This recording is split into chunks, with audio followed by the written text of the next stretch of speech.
तर आज आपण बनवणार आहोत आळूचे वड्या.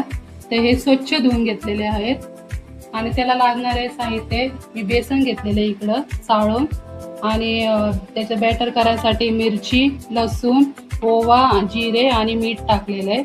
आणि इकडं आपण गरम पाणी ठेवलेलं आहे स्टीम करायला पाणी. आणि चाळणीला पहिलं अगोदर तेल लावून ठेवायचं आहे असं. आता आपण बारीक करून घेणार आहोत हे बॅटर. तर हे बघा अशा प्रकारे करून घ्यायचं आहे आपल्याला बारीक. तर आपण आळू वडे करायसाठी आता सारण करणार आहोत. तर त्याच्यासाठी हळद टाकायची. आपण वाटण केलेलं ते टाकायचं.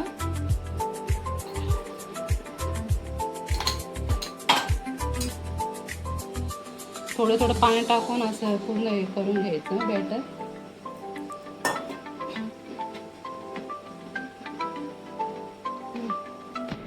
तर हे अशा प्रकारे केलेले बॅटर.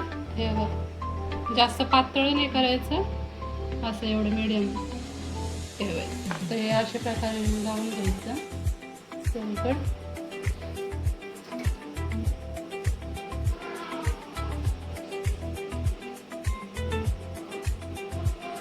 तर याला फोल्ड करायचं आहे असं.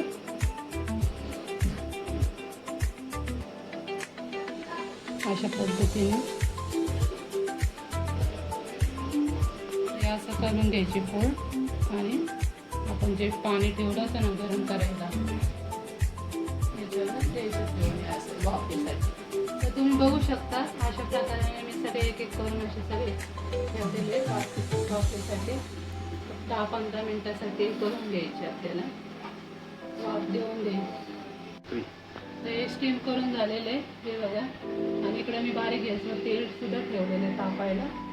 आता हे थोडं गार करायला आपण ठेवूया, त्याच्यामुळे आपण वडे करूया. अशा प्रकारे कापून घ्यायचे आपल्याला हे सगळे वडे.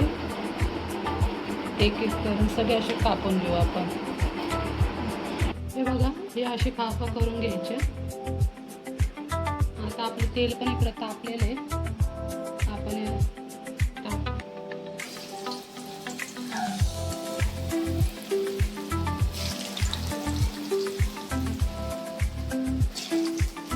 बघा हे असं हे करून घ्यायचं लाल खरपूस होऊस तर नाही का. आता आपण हे काढून घेणार आहोत. तर तुम्ही बघू शकता हे अशा प्रकारे करून घेतले सगळे. खायला पण खूप छान लागतात, टेस्टी आहे. एकदा नक्की ट्राय करा.